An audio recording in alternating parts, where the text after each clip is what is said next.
situation, but I'll go with my more recent situation. Okay.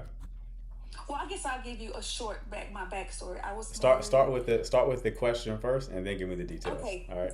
okay. I've been dating this guy for about 2 months. Okay. We've been going at rapid speed, like seeing each other almost every day, like 3 or 4 times. Like we both have vacation time.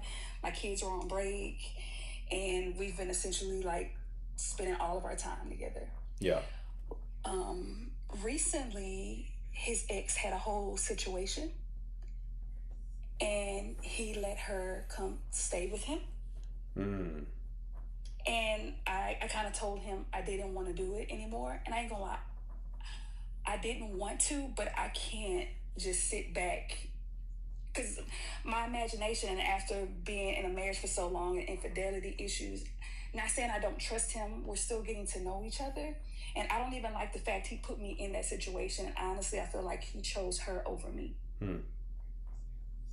Like, am I crazy for telling him I don't want to do it anymore? Or should I have been patient? Because he said it's just 2 weeks, Okay. How long have you been dating him? about 2 months. 2 months. So this isn't a relationship, right? Right. Are y'all exclusive? Yes. Okay. What was the story behind why she needed to stay with him? She was been sleeping in the car in the cold weather, and her place fell through. She's been in and out of hotels for the last couple of months, and I'm like, 2 weeks isn't going to do anything if she hasn't been able to do anything in the last 2-3 months. And it's just like, How long have they what been? is 2 weeks going to do? Sure. How long have they been broken up? About 5 months before we got together. Okay. And how long were they together? A year and a half. Okay. Huh. She ain't got no family or Like, anything like that? oh, that's another thing. When they got together, she's from Illinois.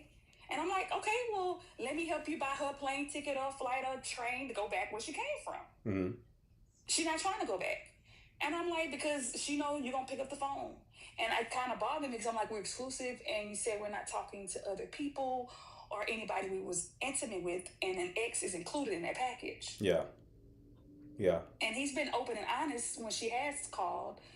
But the fact for you to just essentially give me a 4-page letter of her situation, and it's like, okay, well, this is a decision I'm making, and more so either you accept it or I just accept the fact that this may not work between us. Got you. Okay.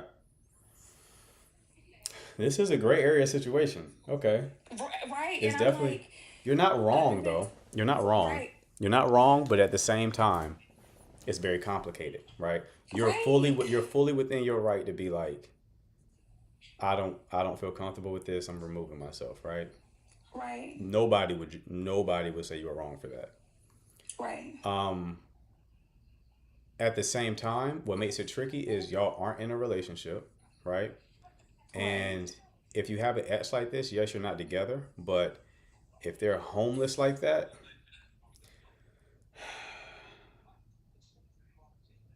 it's tough. Cause I can He see feels somebody with a obligated since he moved here and she moved here to be with him. He feels obligated to help. And I'm like, that makes it. I Yep, that understand makes that. sense. That makes sense. But after 2 weeks, if she's still not on her feet, he was like, well, that ain't my responsibility. Well, if that's the case, go ahead and do that now. Yeah, Let's help her get a ticket. I even help you pay for it. I agree. Send her back where she You're came from. thinking, and then that's what makes it even more complicated is he's thinking emotionally, not logically. And he usually thinks logically, and I'm the emotional one, which Yeah, is, yeah, because he's and it close. makes Because me, and it he's makes, close to it, and you're not close to it, right? right. And it So makes me feel like you still have feelings for her. And you keep saying, but I don't. But it's giving, you knew if you let her come with you, stay with you, that you had an option of losing me, and you were okay with losing me to let her come and stay with you. mm-hmm, That's how, I ain't gonna lie, that's what I took from it. mm-hmm. When he told me, I was like, so you were okay with taking that chance of losing me? And we're talking about being in a relationship. Because I'm like, Valentine's Day is coming up. I'm a hopeless romantic. I didn't want him to ask me. I'm like, no, no, no, Valentine's Day. And I kept insinuating because, that's what I Yeah, want. but you're not. You. I get what you're. Everything you're saying is true, but the way this is working is he's been dating you for 2 months. Right. He could potentially love you more than her, right?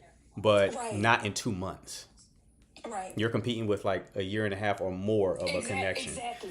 and Exactly. and it's like a dire situation because it's like dangerously cold outside. So it's like So am I wrong? you're not wrong. You're just in a very complicated situation. You're in a very Okay. complicated situation. So So have you asked him what his plan will be after the 2 weeks if she has no place to stay? Well, he said, okay, I feel bad now. Okay, he was like, in 2 weeks he's gonna get 2 weeks will give her time to save up money, and in 2 weeks he'll have a little bit extra money to either put her in like extended stay or help her get a flight or whatever. But he also wants to give her time to get her money together. Okay. But I'm like the day before I asked you, I was like, okay, in 2 weeks then what? He was like, well, we'll see. I don't like that. We'll see. I need a Yeah. time stamp date. Yeah. Yeah. That's how I would approach it, right? Because Okay. this is a very gray area situation. Again, if you want to wipe your hands with it, totally fine. Let Mhm. me just say that. I wouldn't blame you at all. I might wipe my Mhm. hands with the situation, but I also Right. couldn't blame you if you didn't, Okay. because of how complicated it is. But Right. this is a situation where 2 weeks, if she's not gone like permanently, then I leave, Mhm. because now I can't even trust that this is not going to be a situation that's just going to continue persisting for who knows how long, Right. right? Um, so yeah, that's how I would play. It's just a matter of like, what are you more comfortable with? Are you comfortable with saying, or are you like, I am assuming y'all staying together means you are cheating, therefore I gotta Well, dip I'm out. not assuming, but coming from a marriage where that was our main issue, Mm-hmm. like the thought, and I stuck around longer than I should have, Ah, okay. like for years, Yeah. right? And the thought of that happening to me again, I want to run. Yeah. It's triggering for you. Yeah, I and get it's it. like he has his triggers as well, and I was patient for the last 10 years of my marriage where I should have ran. Mm-hmm. And I don't want to be that person anymore. And I feel like I'm falling for him, so I really do like him. But at the same time, I don't want to be stupid like I was in my marriage. I understand. But this is a different situation from your marriage. And the reason why is the way that you would approach this. Again, I'm not telling you to do this. I'm just showing you what Okay, your options are, okay? okay, okay. In your marriage, you waited years to leave, right? In this situation, you're Yes. giving somebody 2 weeks to see how it Okay, plays out. And if it plays okay, out with her still being around or him still scratching his head, like I still got to help her, then you evacuate. So in this situation, okay. you have a timeline, a short You're right, timeline to make a decision. right, right. Okay, okay. Okay? Thank you. No Okay, problem, love. But keep me posted on how it goes. Again, you're not wrong for okay, either decision that you make. If you decide to pull the plug, totally okay. All okay, right? okay. My other situation. You got another Okay, one? my. hopefully, Oh no no hopefully no this no one no is no more no simple. no Mm-hmm. no. Okay, I was me and my ex was together 18 and a half years. We're married 14. Um, we built everything together. It was my high school sweetheart. Mm-hmm. We separated because the alcohol, cheating, a little bit of everything. I found out the woman I felt like he was messing around with yet again. He moved. I put him out. He moved in with her. He's been fighting me when it comes to our children. He hasn't been involved. He pops in whenever he sees fit. He introduced our children to this woman right off back. Mm-hmm. Um, and at one point, I kind of blocked him when it comes to our children. When I mean block him, I mean like he kept crossing boundaries. And Okay. I'm like, okay, when you're talking to our children, keep it about you and the children. Do not ask about me. Do not get in my business. Focus on just your children. Spend time with them. When you're with them, it was all every time the kids were with him, he's asking about what am I doing? Who's your mom dating? Mind you, you chose to step out. You chose to be with this other woman. So this is a bed you made. So lay in it. Mm-hmm. So I started keeping the girls from over there because you don't want to spend time with them. You're just trying to figure out and keep track of me. Mm-hmm. So recently I cut him off yet again. I just literally started back letting them go with him and talk to him. The first conversation is, let me talk to your mom. Like, how do I handle this situation? Because they're like, oh, when you're dealing with a narcissist that likes to gaslight. And then the moment I get on the phone, I'm like, okay, what would you like? I'm like, well, do you want the children? Well, let's talk about the children. Well, what about what you did to me? I said, it's not about what I did to you. Can we focus on our children? Oh, of course you don't want to talk about you. Or, see, you probably are dating this. And I'm like, how did we get from dating and what I've done to you in the past? And I'm just trying to see what time you picking up and dropping off. So the And it's like, so the problem is when your children go over there, he's questioning them about you and your personal life. correct. And he's changed like the stuff that happened in our marriage. He's bringing up the things that happened and he's twisting them. Okay. And he's making it trying to seem like I was the bad guy. I'm the one that did things to him. or when well, I don't want to get too personal, but when he crossed certain boundaries, he's trying to make it seem like it was me because I kept a lot of things from our children to protect them. So then when they come home, I have to bring up those past hurtful and traumatizing situations because I look like the bad guy, but just keeping certain things from them, just trying to protect him so he won't officially be the bad guy, which he is. Mm-hmm. So how do I handle that? Because I have to continue to co-parent with the man that doesn't necessarily want to co-parent. And then when he does get our kids, he wants to talk about me and show them off and take pictures for social media. How old are the kids? 15, 12, and 6. Okay. Is he a good father to them? No. The first year and a half of our separation, he went ghost. He's missed quite a few birthdays. Christmas, he hasn't bought them anything for Christmas. He'll pick and choose which kids' birthdays he want to pop in and which ones he don't. And then he tells people I keep the children from him. And I'm like, that's not the case. And then I another pick-up drop-off schedule. I'm like, okay, can we pick up and drop off? Because we used to have our old home before we sold it. That was what we agreed upon in our divorce. I moved further. So I'm like, okay, if I pick up on my side of town and just drop off on that other side of town, he never follows it. And I'm like, okay, well, they have school Monday. So Sunday drop off no later than 5. Mm-hmm. Why is it always about you? You're always making it. I have to comb hair. They have to get ready for school. Mm-hmm. So he likes the image of social media and let's go to church. And then I'm like, you don't even go to church. But since your woman wants to go to church, you want to go to church and show the children off. But outside of that, you're leaving them there by themselves. And I'm like, why are you picking them up for me to leave them at your place alone? Mm-hmm. Okay. And I'm like, I'm not trying to bash you. I'm just saying, if you had plans, it's been multiple times where he's picked them up, left them at the girlfriend's house alone overnight. I've never done that. A couple of hours is fine, but not overnight. And then he's like, well, see, you're always trying to bash me. I'm not. I'm just giving my opinion. I'm like, if you have something to do, just drop him off at my house, my mom's house, because I took that boundary away from him. He can no longer have a restraining order. He can no longer come to my place of residence because he used to pop up whenever he saw fit. Gotcha. I mean, in this situation, it's emotionally complicated, but it's very simple. Like, you either try to get full custody of the children or you accept that they're going to be exposed to nonsense when they go over their father's house. Because this isn't a situation. And you have to go that route because you can't work with him, right?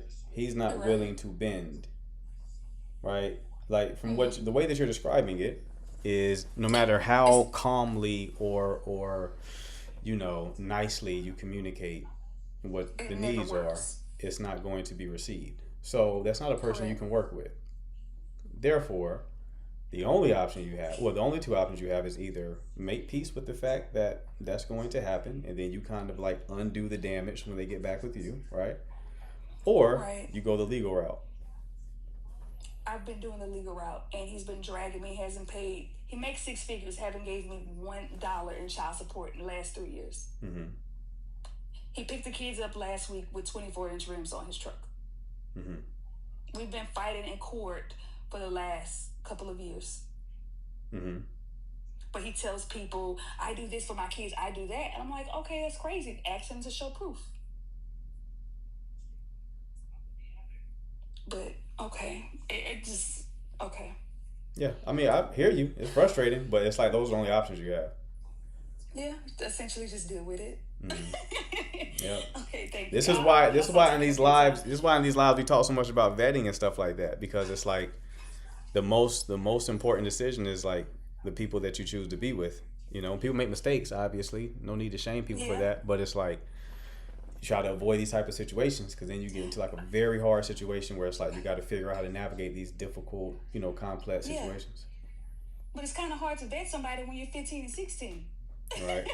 You know? So I get what you're saying. Thank you. I'm gonna stop taking up all your time. Thanks. But definitely keep me posted on how everything progresses, okay? Okay. All right, thank you. All right, Kat. Okay. Who we got next? Alana. Peace. What's going on? Okay, what does it mean if a man calls me like kiddo or young lady? Is there an age gap? Like 4 years. I don't think it really means anything. I mean, is he treating you like a kiddo? Um, I feel like I'm noticing it's being said after like intimacy or intimate moments. Hmm. So I don't feel like I'm getting treated like a kiddo, but I don't like those references. Yeah. So it's the context of like what precluded it. Say it again now. So is it it's the context of like y'all having an intimate moment and then afterwards he's calling you a kiddo and that's what's making it kind of rub you the wrong way? Yeah, Okay. right. Have Like you it was a conversation we were having. We uh were getting to know each other, and then it was like such a young lady, and I'm just like, I don't know what that's about. And then it was like, okay, we actually got intimate, and then it was like at the end, or it was some kiddo. And I'm just like, what is this about? yeah, Like, why is this happening? interesting. Have you talked to him about it? No, Yeah. I mean, you can just tell him to stop if it makes you uncomfortable. Or ask him to I stop. was honestly, it didn't make me feel good, so I just cut him off. Oh, okay. Well, But I I mean, was that was just also an wondering option. where was going. No, I I don't was think it wondering. really, I don't have enough data points to really extract any meaning from it. It could just be something like what he says, right? He probably says that to everyone who he has that dynamic with. Well, okay, like the last time it happened, he said it. He was like kiddo, and I was like no. Like I said it kind of like in a way that of disapproval, and then he looked me in my face and nodded his head like yeah, like he was very serious. He's like, you're gonna be a kiddo today. So All I'm right. like, what is this about? Like I don't understand. Yeah. Like I said, I didn't like how it made me feel, so I cut him off. But I don't know. Yeah. I mean, at that specific situation, yeah, I think that warrants a cutoff for sure. That I means still that makes it seem like it's more intentional. If he right. looked at you and was like, "No, no, you gonna take this kiddo Right. calling today." But I So don't yeah, understand what it's about, honestly. It happened like a month ago now. And to this day, I'm like, what was that about? Like, why did he want me to be a kid so bad, especially after intimacy? Like, what does that make you then? and it was only after intimacy. It was only after intimate moments, like, like an intimate conversation or like that. Like I said, it was intimate. Okay, intimate conversation is different. I thought you just meant like sex. Oh, okay. No, we did like the kid. Okay, the young lady thing. The young lady comment was after a conversation, but the kiddo was literally after. There may be something weird going on psychologically. That's what So I'm thinking. yeah, it's Sorry, yeah, I got it was probably for the best to cut. Okay, Was he wait. black? Tell me what you mean by psychological. I mean, if he's only calling you kiddo in that specific context, then that means he's associating that terminology with that context, right? Now, I can't say what that means. I know what people would jump to, probably some, PDF accusations, but That's it's crazy. weird. It is weird. I've never heard of it before. Now, what was his ethnicity? Is he a black guy? Yes. Okay. Sounds like white behavior. Interesting. Well, Okay. he did go to. He was. I don't want to put his business out there, but Okay. Catholic school. Okay. Got you. Yeah, you probably made the right decision to get on out of there. Okay. All right, love. You take care. Peace. Uh-huh. I've never heard a black person say the word kiddo. That's interesting. Marcy, what's going on? Hello. I was on here, I think over the weekend, and I said I would come back and give you an update. So it was regarding the gentleman who met a girl that was supposedly a friend on a dating app, but you could also meet friends. Mm-hmm. And you said that he was either being genuine or just really good at playing the game Mm-hmm. because he had kind of set it up as he doesn't talk to any exes or anyone that he's ever been intimate with, and he kind of set that up. But then I found out, during talking with him that this girl that he hangs out with often, you know, either mostly in a friend group, I'm assuming, they met on a dating app, but through the friends Mm-hmm. portion of it. So, yeah, so the update is because at that point we had talked about wanting to move forward, but there was no talk about exclusivity. And so it was kind of on my mind about, should I be worried about this girl? I never met her either. But since then, he ended up bringing up the conversation about, moving towards intimacy. And if that was the case, that he, only does it if we're exclusive, and testing and all that sort of stuff, and just to be on the, be safe and kind of talk about our history and stuff like that. Okay. So, I mean, that's a good sign. I mean, he's moving towards intimacy, and he's the one that brought up the exclusivity. And then we became officially like friends on social media. And so I ended up seeing who this girl is, because you had asked if I had seen her. And so I did finally see her. And, she's a nice looking girl, but I don't think his type, just based on what I know his type is. So I'm a little bit less concerned. Yeah, I think that was mostly the update. But so I do think, just based on new information, that he really is being genuine, and maybe he is just truly just friends with this girl. So that's what it sounds like. It sounds very intentional. It's a good thing. Yeah, I'm glad. You had me worried. I thought it was gonna be like a juicier update. I thought you found out that he was like a master manipulator or something. This time around it was actually good. He actually did the right thing, which I'm kind of happy about. So well, good. Yeah. So I bet that's like a load off your shoulders, right? Fantastic. Yeah. Less worried about it for sure. So I don't think I need to bring it up or to be worried about it. Seems like he's being very intentional and doing the right things to be able to move forward. So, which is a breath of fresh air in the dating world. So. Absolutely. Well, yeah, definitely congrats. And it seems like it's a good situation. Definitely keep me posted on how things progress. Okay. All right. Thank you. All right, love you. Take care. Yeah, we had a happy ending. How about that? Hoodie Manda, what's going on? Hi, good evening. How you doing? I'm doing well. Hope you are. I am. So I have a question about a situation I'm in currently, but I would like you to answer from like a man's perspective and a woman's perspective. It'll make sense in a couple seconds. Okay. So I've been exclusively dating my boyfriend for about 5 months now. I've known him for about 1.5 years. Just before the holidays, he got laid off. More context, we're both Nigerian.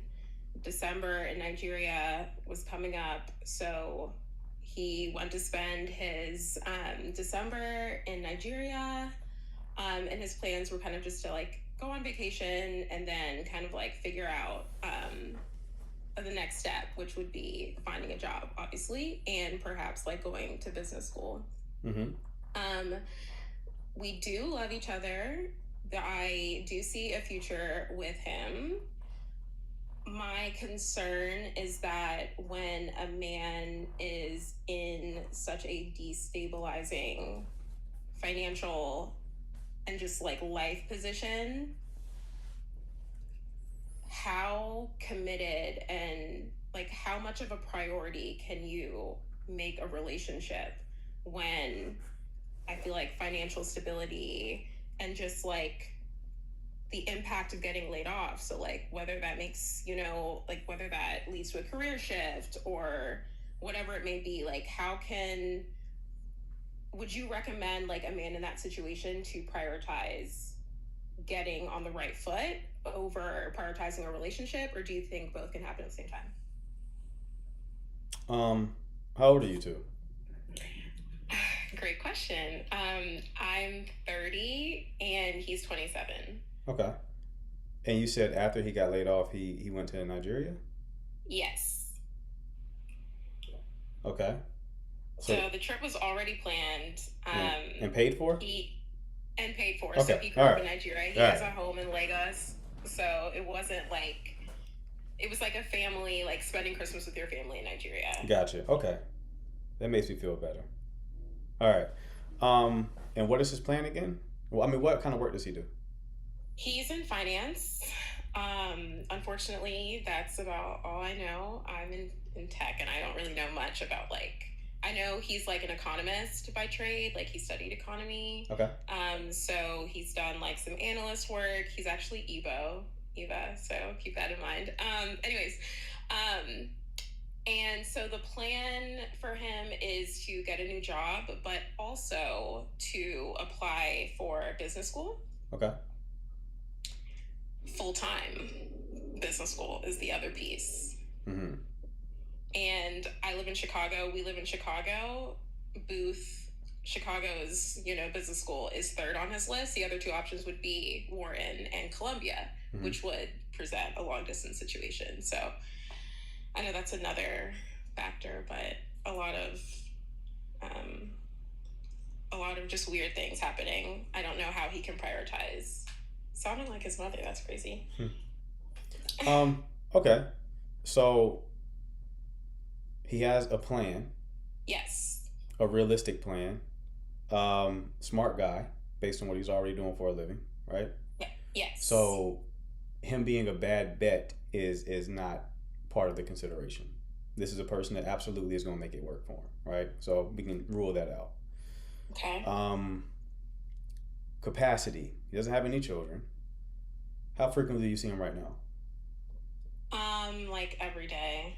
Every day. Okay. Yeah. How frequently would you need to see him to feel satisfied in the relationship? A great question. I have flexibility with work, so I would probably need to see him like at least like twice a month. Twice a month. Okay. Yeah. Okay. So that's less of a constraint on his time, because I'm sure he'll be able to see you more than twice a month if he stays in Chicago. Long distance is the thing that's going to be the most troubling, right? But that's an unknown variable right now. Like we don't know if he's going to go to those other schools. Right. So assuming, and those are his priority schools. So gotcha. Assuming he stays in Chicago, this is a non-factor. It's a non-issue. If he goes to these other schools, how far are they? New York and Pennsylvania. Okay. Quite the distance. Yeah. I think the other piece here too is like he wants to go to school full time. So that would be taking off at least 2 years from having a full-time salary. Mm-hmm. So I just feel like that introduces a unique challenge when you're trying to date and travel and like stay connected. I understand, but I think him working in finance, he's thought this through. Yeah. So that's not if he's making that decision, it means that the decision works, at least in his head. So twice a month might be doable if he does go to those schools. But again, that's an unknown variable. We got to play it by ear, right? Okay. So if he does get into those other schools that are a ways away, we got to figure out logistics, right? Okay. Yeah. And you knowing twice a month is your bare minimum is good, because that means that that helps with the planning, knowing what you need, right? The 2-year sacrifice is it's a good sacrifice. He'll come out on top after these 2 years of being in school full time. It will be a sacrifice on your end. The challenge on your end is also going to be, you say you've been with him for 5 months? Yes. When does he, if he were to get into those schools, when would he have to move? He's aiming for the fall. Okay. Of this year. Okay. So some time. Yeah. All right. Because the other variable would be, if y'all been together for 5 months, is the foundation of the relationship strong enough to withstand distance? And that's the piece that I think I'm struggling the most with. Mm-hmm. Because I feel like even with the distance with like obviously Nigeria is much different. I mean, it's a 7-hour difference than Chicago, but like there were some things that bubbled up where I think like distance could I don't know if our base, like our foundation is that strong. So I think the other part of my question too is like, from a, like, what would you recommend a woman in my position to do? I know that's a very broad question, but like, I understand. Thinking about yeah, like what's in your best interest versus what's in his best interest. exactly. I think you're judging it from how you feel right now and how strong the relationship is right now, and Yeah. it's impossible for you to predict how strong it will be after the next few months before fall, right? Yeah. 5 months may not be enough, but a year might, Right. right? So if you want to prepare for that, let's get the problems out now. Let's continue spending a good amount of time together. Let's get clarity on the future. Let's get clear about logistics, right? Let's anticipate problems and create plans for them. Y'all both seem like smart, educated people, so obviously you have the capacity to have those type of conversations. You'll be fine. Okay. You'll be fine. Okay. You're not having this man's child right now, right? So So like, I'm glad you said that, if you don't mind me cutting you go off, ahead, and go I don't ahead, mean to go ahead. monopolize your time, but You're like, fine. there's an age difference, right? Like, Okay. it's small, but it's something. Okay. I think the school piece also made me think about if I want to have kids in, let's say, 3 years, Okay. 2 years, like, I'm also kind of putting my plan on hold as well, because I don't feel that introducing a child into like a long distance potential man's and B school type of thing, like, I don't think that's the smartest thing to do for me. But Mm-hmm. yeah, I think I also have to consider, is this someone that I want to put and extend my quote unquote timeline for? So did you enter into this relationship with the timeline as to when you're going to have kids? Yes. Okay. Yeah. And that timeline was what? You say you're 30 now, so you wanted to have kids by what age? By like 33 Okay. latest.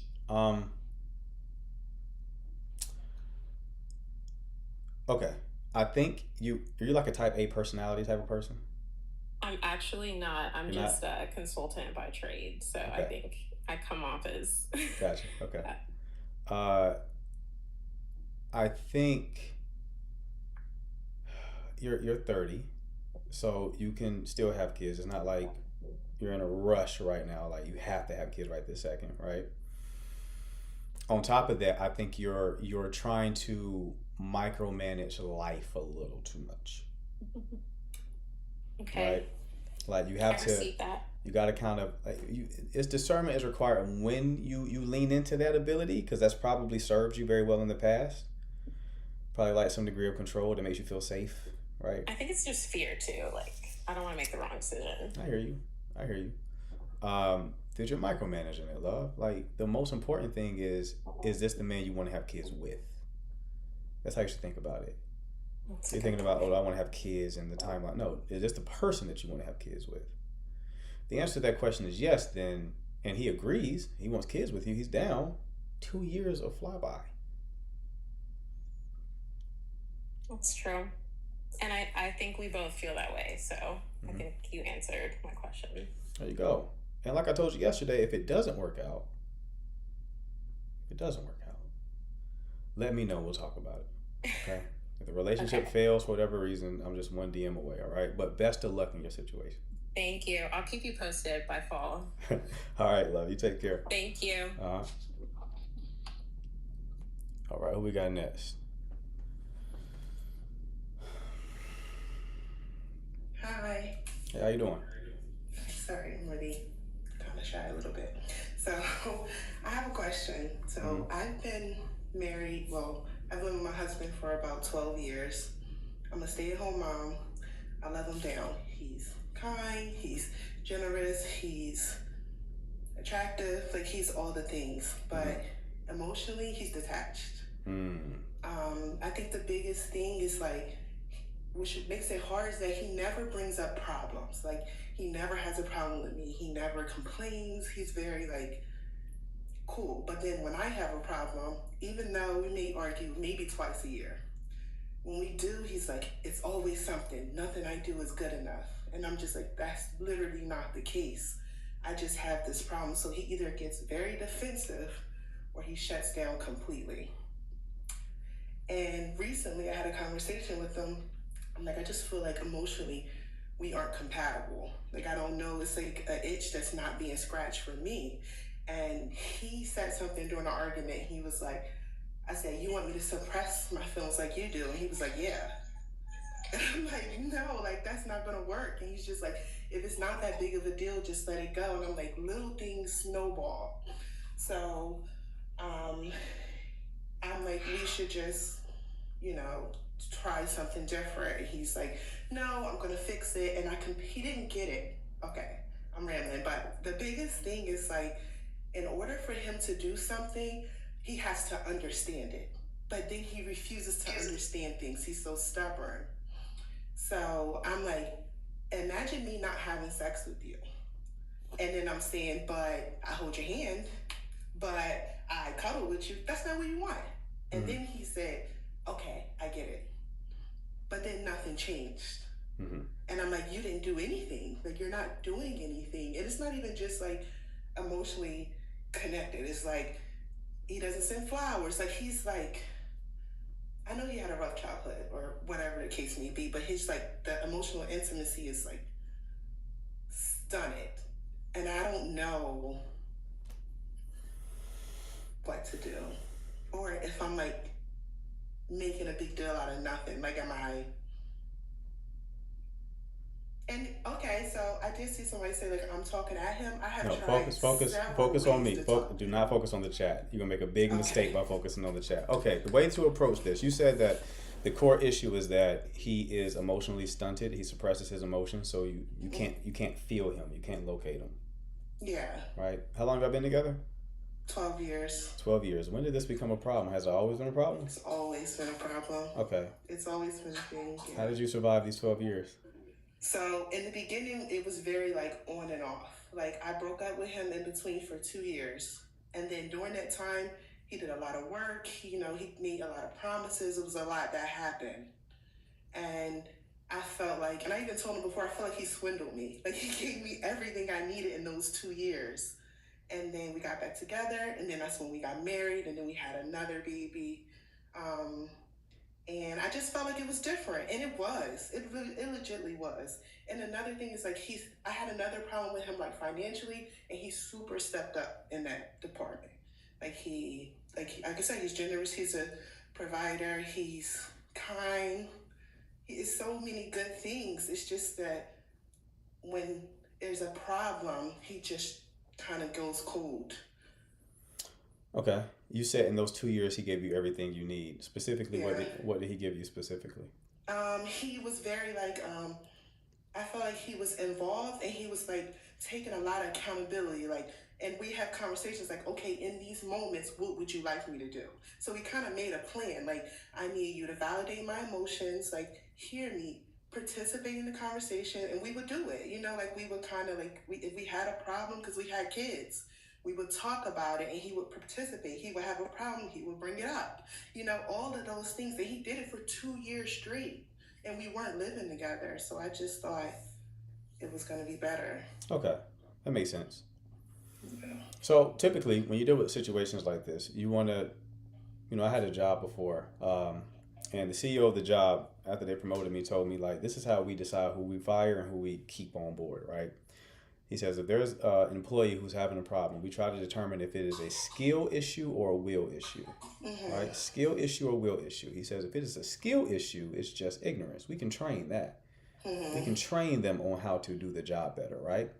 But if it's a will issue, if it's just them deciding they don't want to do it, we have to let them go.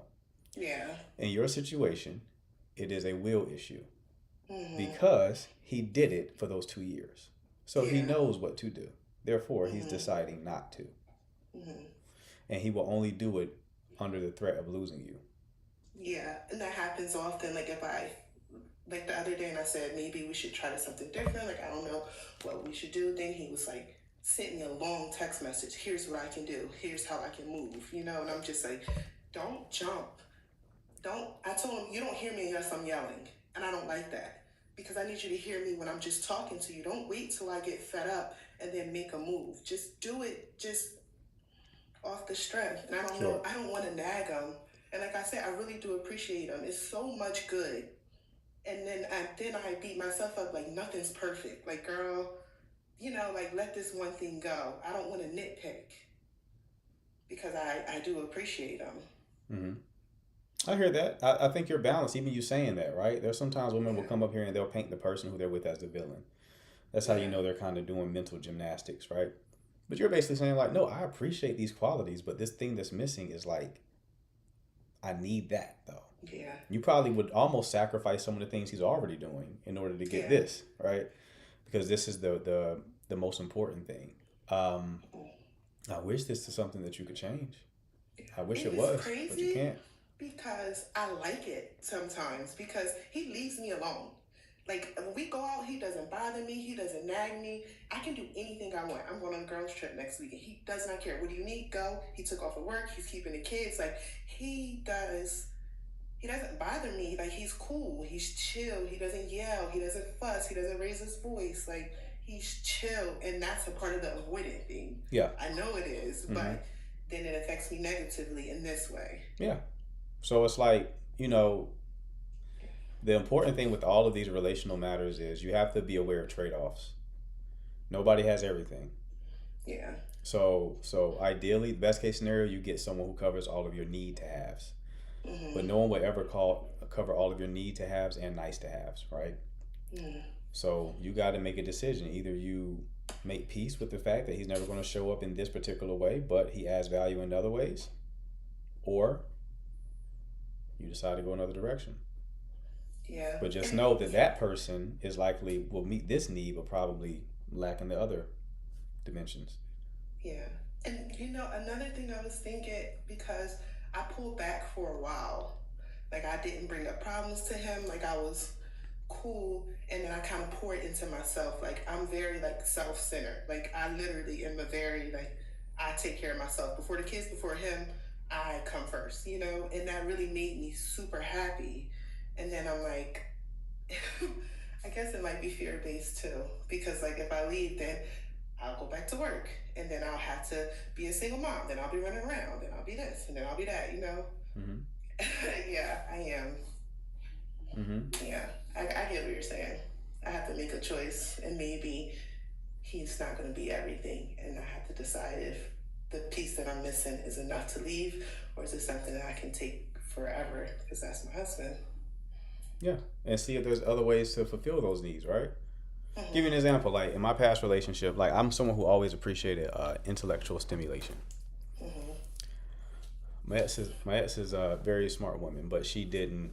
I like to talk about abstract concepts and ideas. She's a more grounded person. She doesn't want to talk about abstract ideas. So I remember I used to like read a lot of books. I would read books and like share an idea with her that I was excited about, and she was kind of look at me like dumbfounded, like I don't care about this shit you're talking about, right? And it used to bug me. But in that situation, I realized that I was trying to make her everything, right? I want you to be everything, right? And I was like, no, actually, I can find other people who scratch that same itch. So there's friends I have who do intellectually stimulate me.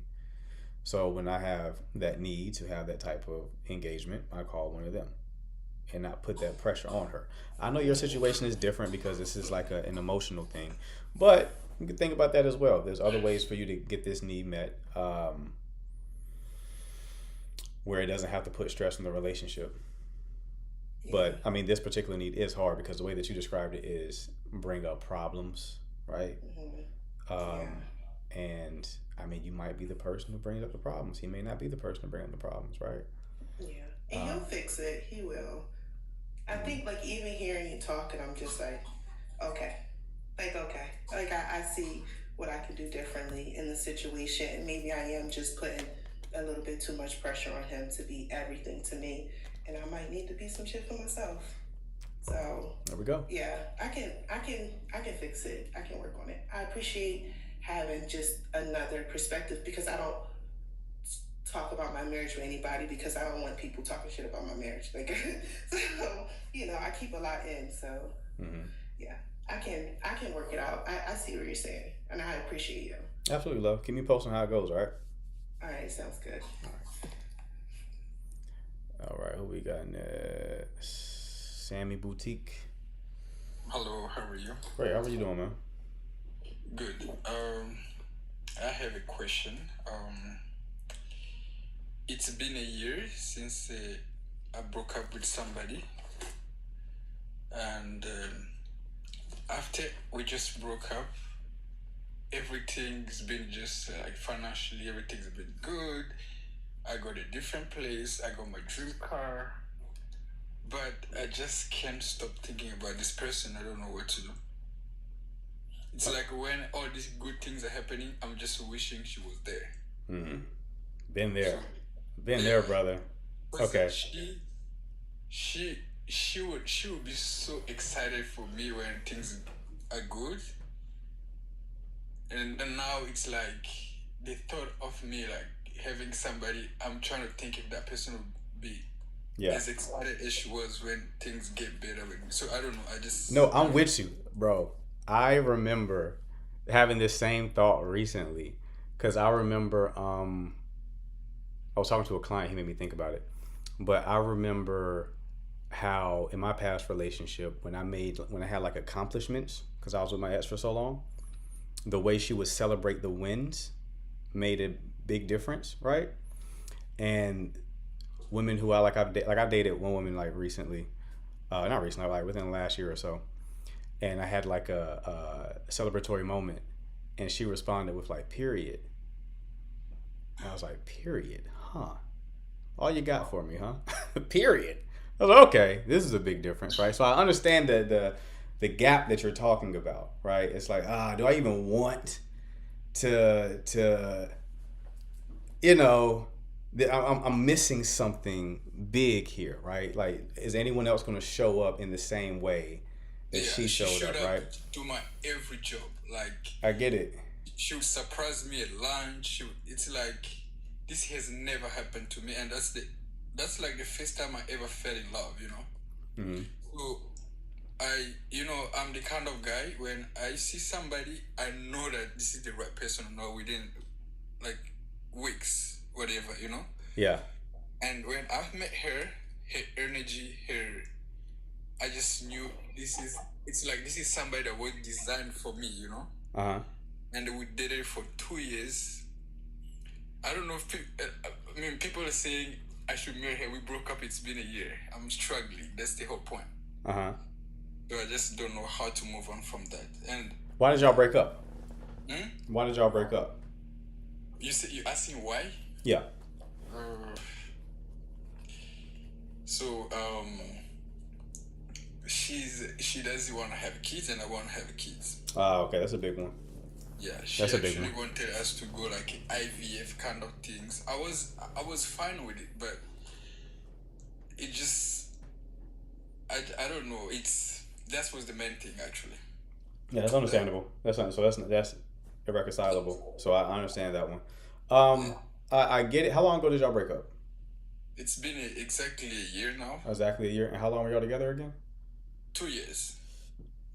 Okay. Are you still talking to her?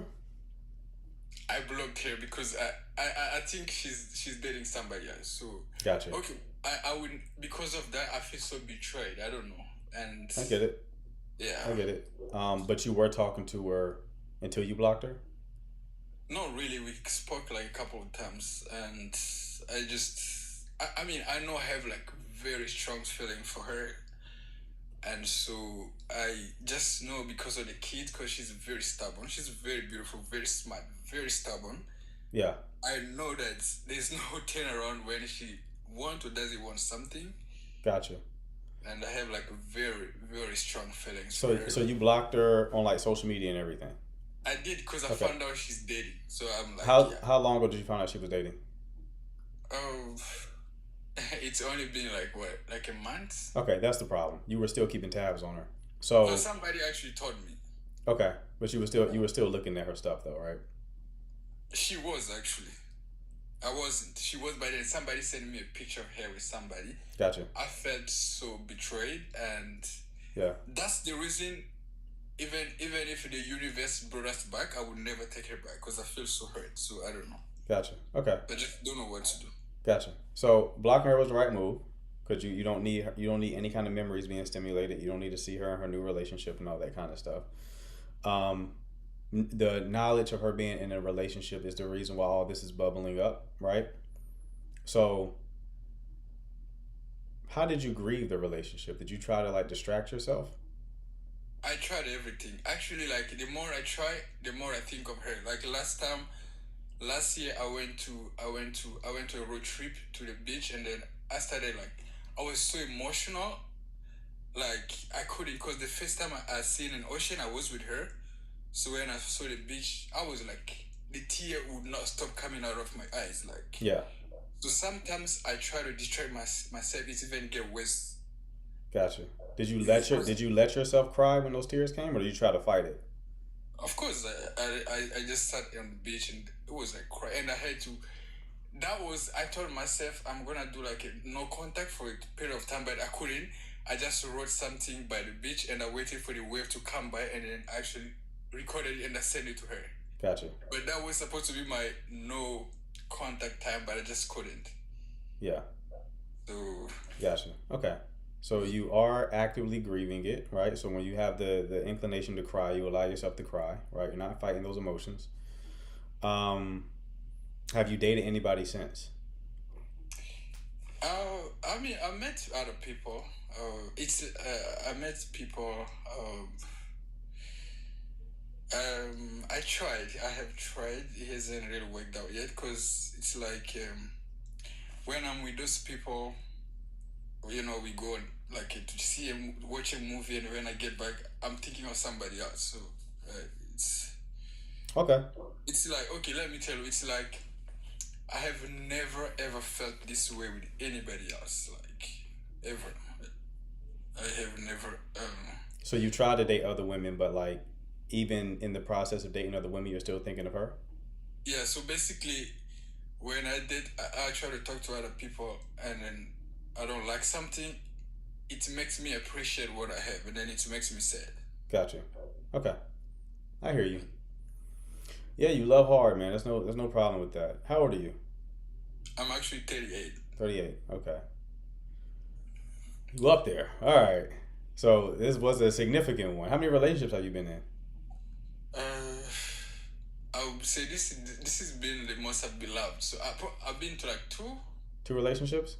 Yeah, that's the second. And all the relationship I've been in have been long distance because I've only settled here in the US for the past 7 years. I was in other countries, so I wasn't really stable, but I did it like a long distance, and that was the most stable and like a in-person relationship I had. So we were in the same complex. We met every day. We made breakfast together. We went to the gym. She was a fitness trainer. We traveled together. We did like every single thing together. Okay. So two relationships. One was long distance, and then this one. Yeah. Okay. So really just this one, right? Long distance don't really count. So okay. That makes more sense why she's imprinted on you so strongly, because this is like the first embodied relationship, meaning I've been around you. So you're experiencing the heartbreak that you normally would experience at 16, 17, 18 at 38. Tough situation. That means the love was more pure, was more innocent, right? Your heart. I'm very genuine. Yeah, your heart wasn't hardened by any kind of adverse experiences. Tough. Very tough. So this is going to take some time. Okay? You did the right thing by blocking her, right? You're just going to have to let time do its thing, man. You have to two things. One, you have to just let time do its thing. You have to fully grieve the situation, and it's taking you longer to grieve because of the lack of experience that you had. So this was a significant person in your life, very significant person, right? Second thing is, don't buy into the idea that don't create a narrative that this was your person. Don't create no like narrative in your head that this was your soulmate or anything like that, because one, you it's unfair for all the other women that you come across, right? And then two, you buy into this idea that you can't find somebody who's a better fit, and you absolutely can, right? Anytime I've ever like connected with a woman, like really connected, I was like, am I gonna find something like that again? And then the next one I connect with is better in a different way. Not better than the previous woman, but just like a better fit. Because you can't even conceptualize like the type of connection you can have, because you've only have one experience of it. You don't know how many different types of good connections you can have. Any woman that I really connected with, I'm like, I would not have been able to dream up you. Do you know what I mean? I couldn't imagine you. I had to experience you to even know it's possible to meet somebody like you, right? So you have to believe that, because it's true, right? You'll find someone better for you. You'll find somebody better for you. You just have to let time do its thing. Keep pouring into yourself. Keep elevating. Keep becoming a higher quality man, right? So that you're a match for a higher quality woman.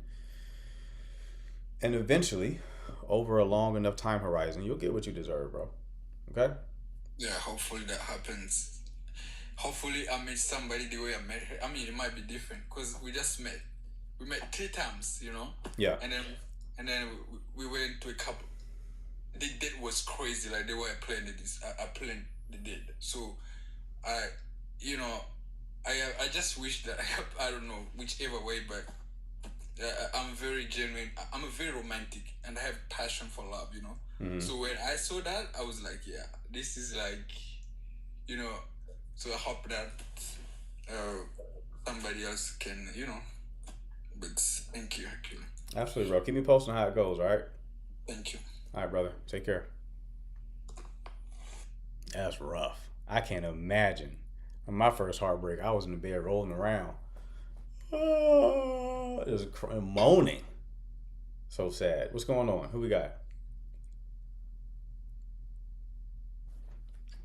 Who's this?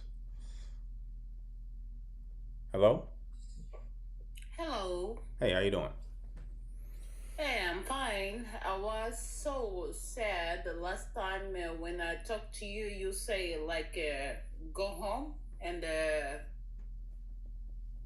prepare your speaks whatever something because I live in Denmark. Sometimes I don't make it my and I say okay.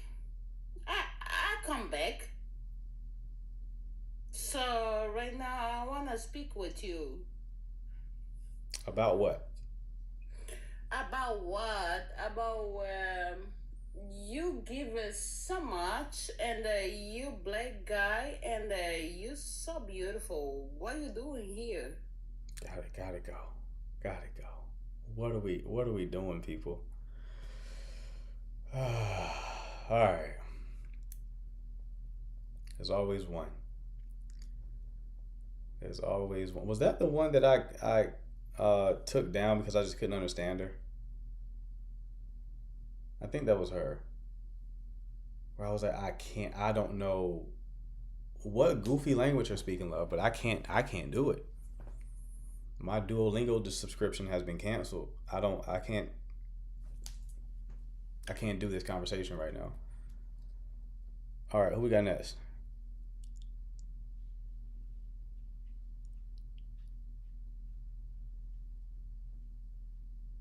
BIYE? You're muted, love. Are you there?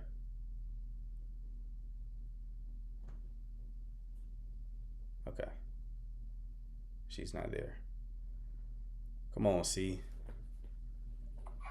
What's up, C? You muted, bro. Hello? What's happening? I'm sorry, that shit took me out. I'm driving right now, and you're in a Uber right now, right? Got me by surprise. Huh? I say you're in an Uber right now, right? Because this is TikTok Live, and they don't like driving and being on live simultaneously. Nah, I'm driving. It's just, I listen to this like a podcast, but I forgot my questions. That shit got me by surprise. Shit, what was my question gonna be? Fuck. God damn it, that lady fucked me up. It's basically I needed like the advice that you gave me, but like in a very succinct, like bullet pointed, real quick, short formatted. Okay. Basically. Like previous advice? Yeah, like the previous advice, just to kind of like refresh it and like I want to like integrate it into my mind. I don't even know what I told you. God damn it. Bro, when I'm on these lives, man, if you ask me the same question on different days, I'll give you different answers. I'll just be in a flow state on these shits. I have no idea what I told you. I depend on you to tell me what I said, and I can determine like if that sounds like me or not. Well, then I guess just take it as if I asked you the question right now again. Okay, let's do it. Let's do it. Shoot. Oh, what was the question? God damn it! Now I don't even remember the question I asked that day. Oh man, you were fumbling. You're fumbling hard. I remember. Am I fucking up in like my discernment, or is it just bad luck or whatever?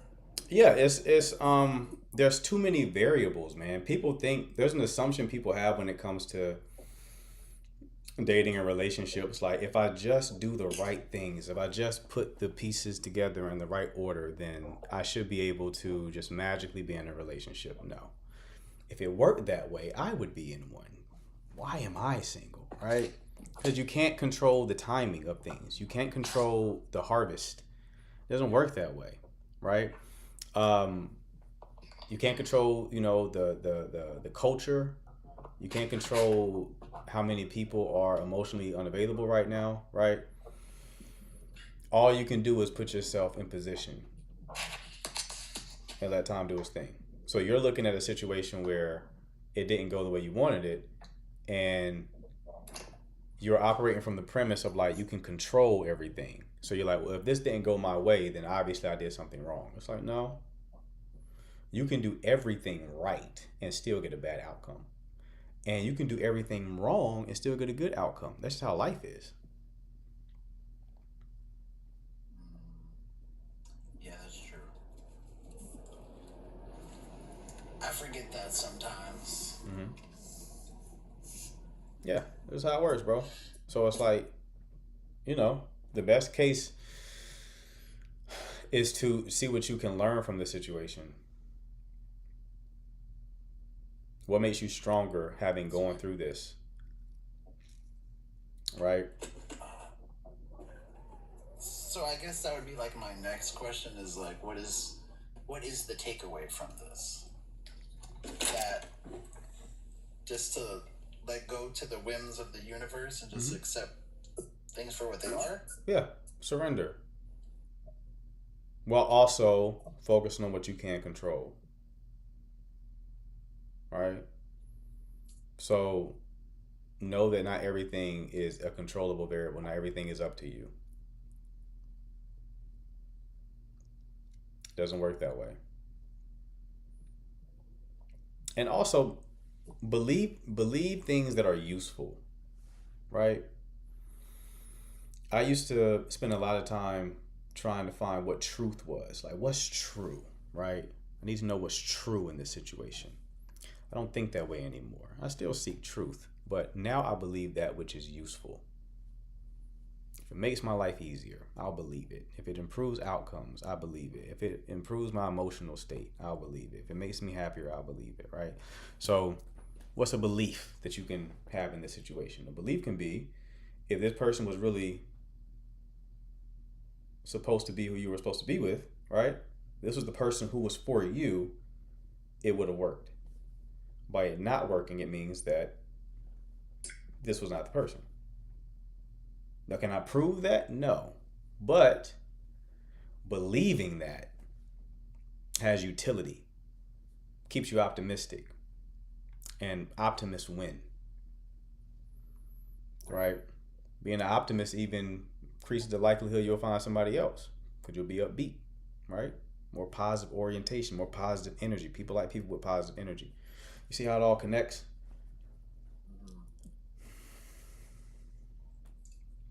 Yeah, that makes a lot of sense. I'm just trying to soak it in and like process it. Yeah, you're trying to make yourself feel better, and you're not going to feel better right now, right? I know. Just accept that you're not going to feel better right now. You're a woman that you really invested in recently ended things. You're going to feel shitty for a little while. That's okay. That was the other other question. So like based off that video you made the other day about, you know, if you're really like a hard lover boy or whatever, you got to take the breaks and like walk away from like dating and stuff. And like I do want to do that. I'm off the app, so I'm not really looking for anything. So like I mean I know probably the answer is like whatever I feel more comfortable, like whatever I feel comfortable in doing. But like what's a recommendation in like how long I should go? It's really a case by case basis, man. Like probably when you're not emotionally reactive to the thought of this person, or you feel that that's lessened quite a bit.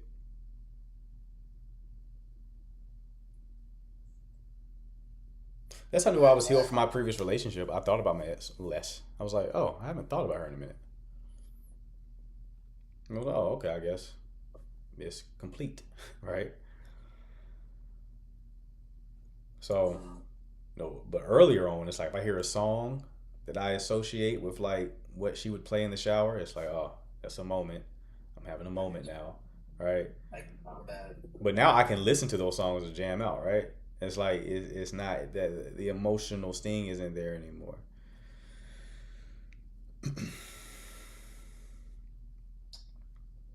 Okay, that makes sense. That's a lot of good info. Just gotta start like embodying it now. But I guess I just gotta be okay with not being okay right now. That's the main thing.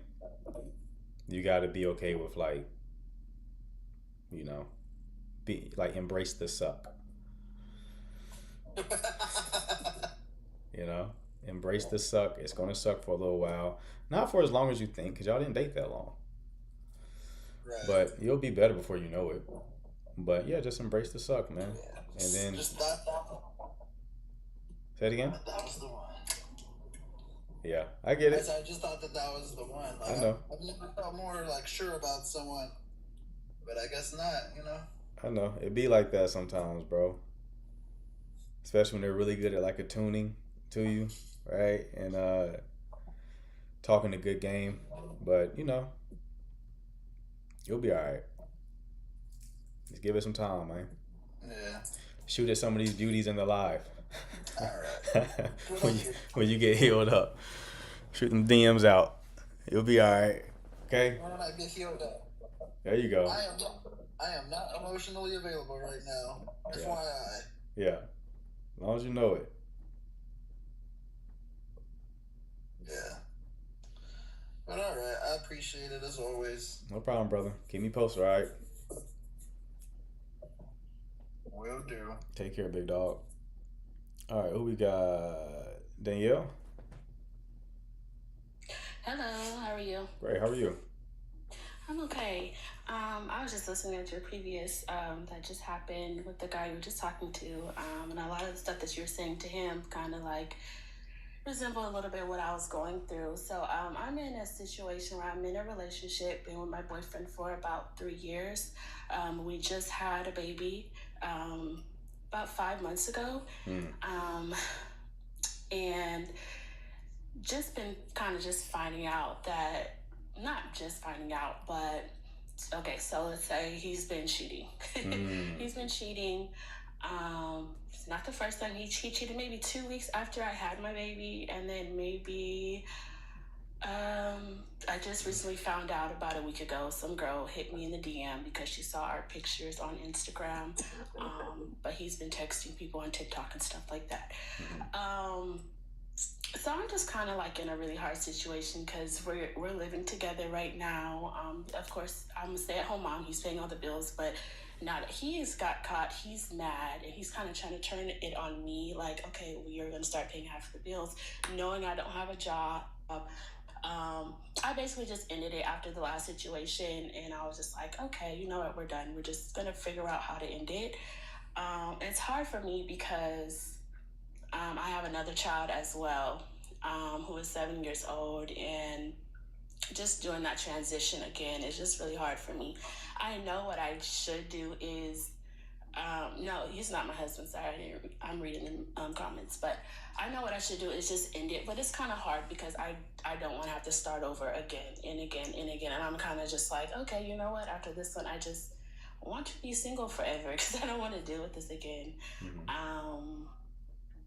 Yeah, I guess my question is like, what should I do? You know, because I know when you know, and I always go back to like, well, you know, when you're married, you stick it out through thick and thin and stuff like that. But it's just like I'm just so tired of getting cheated on. I'm just so tired of it. You know, in my mind, I'm old, so I'm like, okay, well, you stick it out with your relationship through the thick and thin and stuff like that. But I don't think I can. Yeah. And we're not even married yet. Well, not yet. We're probably not going to get married because it's done.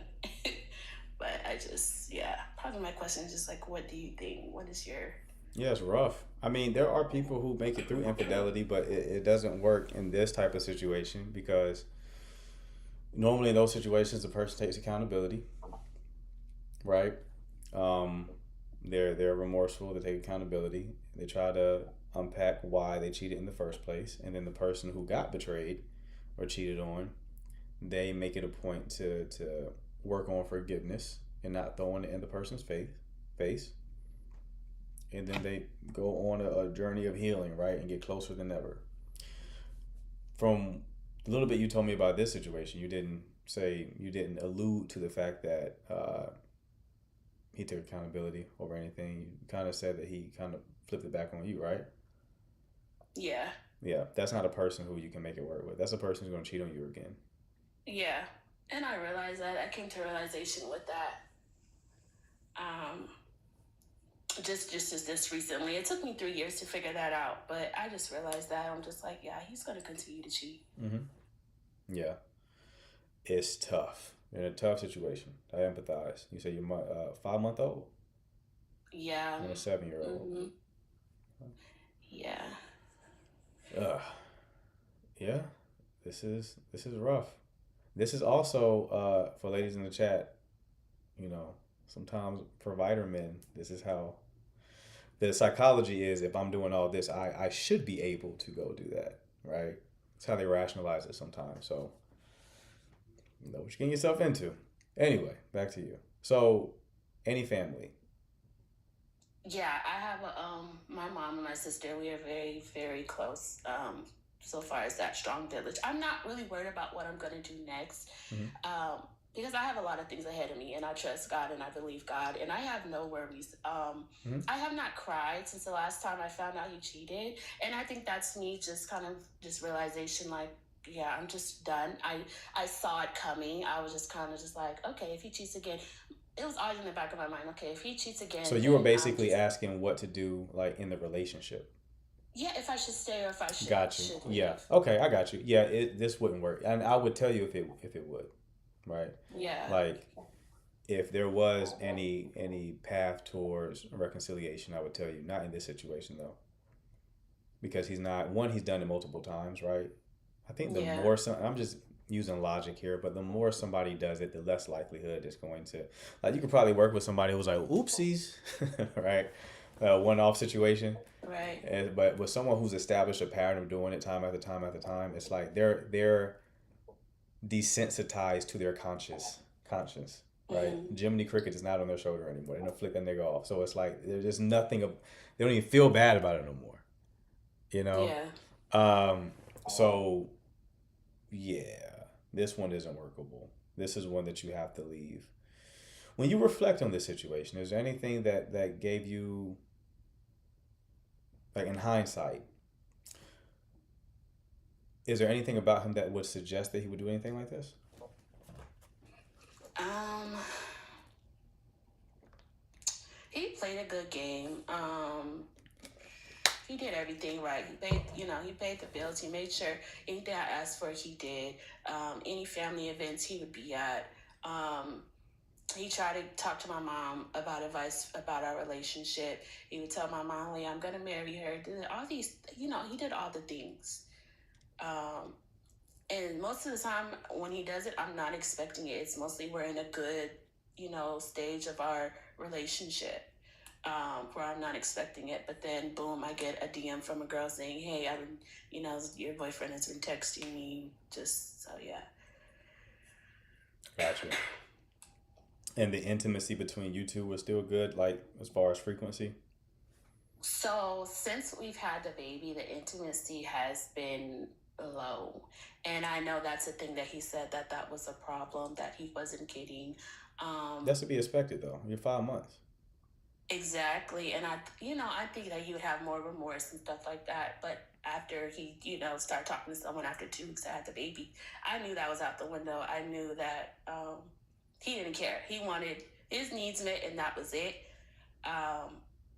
So yeah, he's just upset. He's just like, "Well, I'm not getting my needs met. We don't have sex like that. We have sex like once every 3 weeks." And I'm just like, I'm at home with the baby all the time.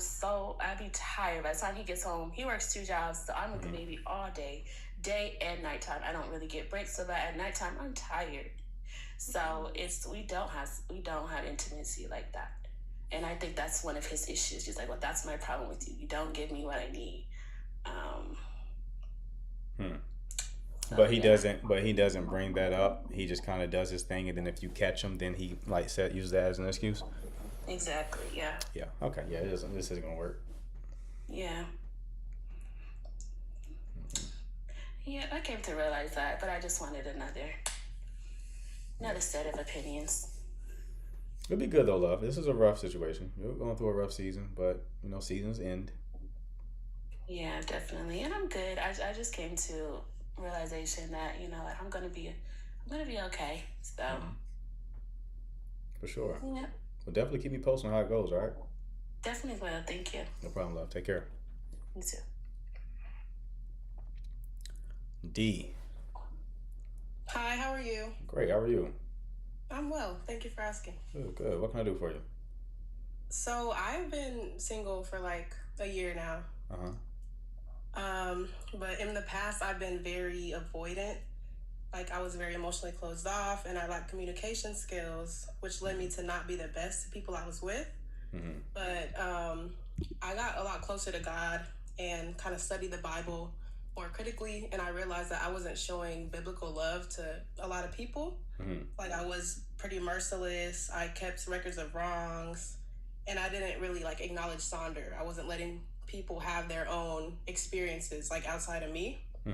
So when I realized all that, I kind of took a step back and put in effort to kind of grow and heal, and just to acknowledge my impact and reach out to people and apologize. For the most part, it went well. Like I was able to have meaningful conversations and just express to people that I acknowledged what I did because it was messed up, And most people took it well, but I hadn't really had a lot of experience with apologizing because a lot of times I didn't think I was wrong at the time. But since I did work on apologizing, there was one person that didn't really take it well, which I understand. If you hurt somebody, you can't expect it to go however you want it to go, like you hurt them. But I don't know. I guess I would like to know the best way to approach that. I know sometimes it's best to just leave things where they are, but there was a situation where I lost somebody and we were on bad terms, so it's kind of hard for me to move forward without acknowledging my impact and like telling people that I understand that I did wrong, because when somebody's gone, you can never do that. So I guess what's the best way to move forward without that, or how can I work on apologizing better in a way that doesn't cause more harm? Is this a person that you've already tried to apologize to? Yeah, so I attempted to apologize. At first, I asked if they would be comfortable having a conversation, but I'm still really working on vulnerability and expression. So I ended up writing a message instead, and it seemed like it really offended them. So I want to know the best way going forward to do that, or if it's just better to leave things alone. And if I do that, then how can I let go of the fear of like never being able to tell somebody sorry? Okay, the assumption that you're making is that if you apologize to somebody, they should receive it positively. It's not true. Depending on how much you've hurt them, like there's no combination of words that can be strung together that would elicit a positive response. Does that make sense? Yes. Okay, so you got to accept that. But you did your part, right? You focused on what you can't control. You apologized. The goal was for you to apologize. The goal was not forgiveness. You're treating it as if the goal was forgiveness. No, that's a good point. Yeah, that's a good point. Fair enough. And then what is the best way to move forward, like for future relationships and to work on avoidance? Because I feel like there's always so many people that talk about the other side, but not really how to grow with that and how to move forward to be better in the future. How to do better with like avoidant attachment? Yeah, that and just like fear of vulnerability, that type of thing. When it comes to fear, it's just the only way to deal with fear is exposure therapy. Okay. You're already doing the right thing, and you're not going to don't expect to do it perfectly. Even though you're doing it right now, that's good. You're walking the path, but like you're still probably going to have moments where you shy away from it, and you got to give yourself grace for that. Yeah. Right? It's a marathon, not a sprint. So you're already doing the hard thing, which is being as vulnerable as you've been so far, right? So the main challenge, like most avoidance, the ones who don't heal are the ones who keep shying away from this fear that you're currently not shying away from. Yeah. You know, they fear vulnerability. So when there's an opportunity to be vulnerable, they listen to the fear. You fear vulnerability, but you've learned that it's important to be vulnerable, so you're facing the fear. And doing that over time leads to the fear lessening. You should commend yourself for that, right? Yeah, thank you. Yeah, it's a journey. I think you're looking at it as like, okay, when will I be done? And it's like, you probably won't be done, right? You are going to constantly improve, though.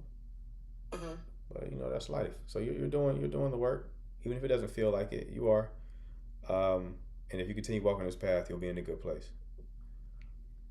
I agree. Thank you. I appreciate that. No problem, love. You take care. You too. Thanks.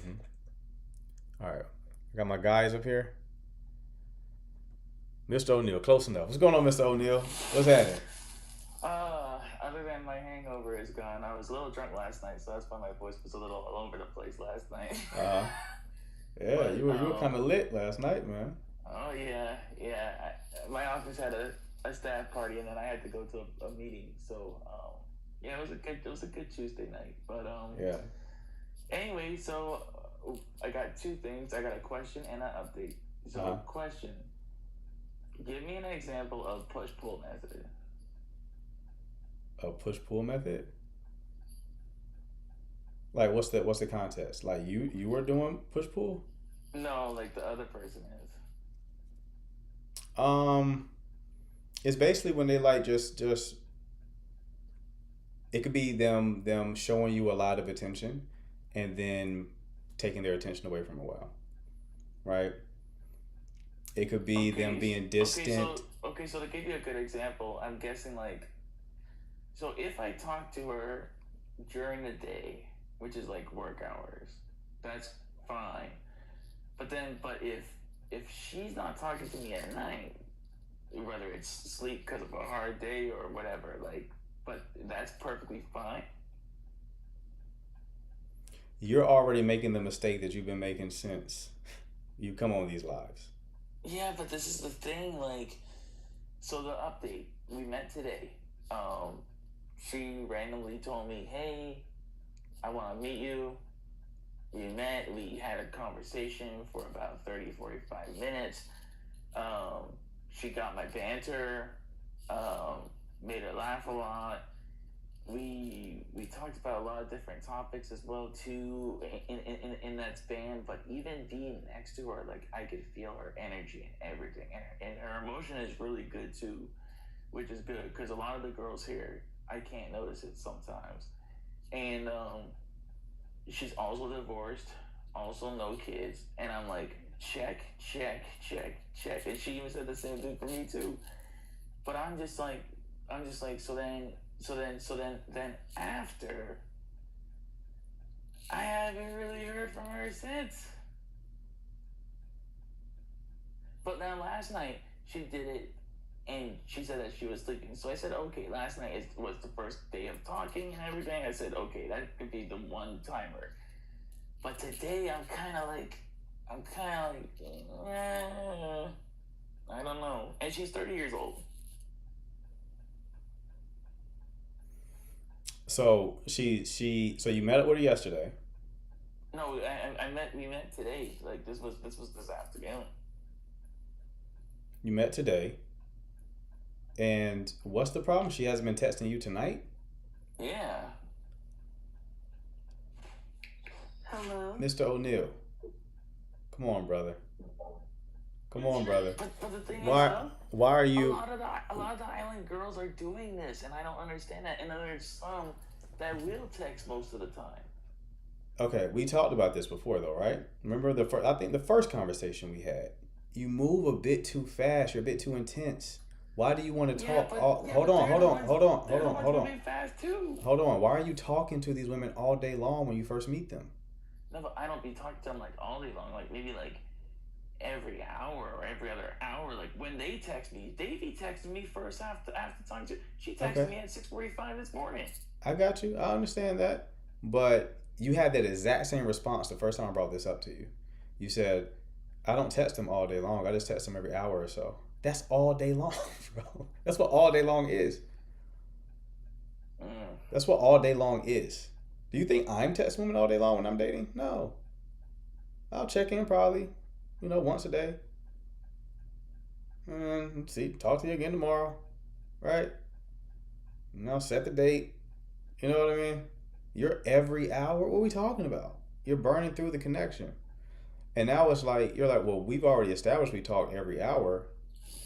And now it's nighttime. You're not talking to me anymore. Something's fishy, right? You're coming across as very clingy. It's very clingy behavior. As well. We be voice noting back and forth as well too. And even she be voice noting me like she wants to keep me happy or stuff like that. And I just be like, but I've heard that from like how many girls before. She wants to keep you happy after having one date today? Yeah. No, Mr. O'Neal, come on, bro. Come on, bro. This ain't a good option. And I'm just like, and then she also gave me I'm the first white guy that she's gone out like that she's. Yeah, it sounds like she's running game on you. My sneaky suspicion with you is these women are identifying you as a mark in some way. You're either benefiting them in some way, or they think you're going to benefit them in some way. That has to be what's going on. And that's why I always expect the F word to come out. What do you mean F word? Favor? Okay, it has to be what's going on, bro. That has to be. It's the only logical explanation from your experience. They either also look at what time of the month it is too. What do you mean? It's the end of the month. Okay. That's why I've asked you before, have you been doing favors for these women? Like in my 20s, yeah. But as I got older, I'm staying away from that. How old are you? 36 in 3 weeks. Okay. So in your 30s, you haven't been doing any favors from any of these women? If I do a favor, it's only like after we're months together. And what? So give me an example of the biggest favor you've done. Biggest favor. Biggest favor. Biggest favor. See, sometimes it's just buying clothes. It's not even. It's not even big favors. That's the thing. And there's no big favor you can think of that you've done. Be honest.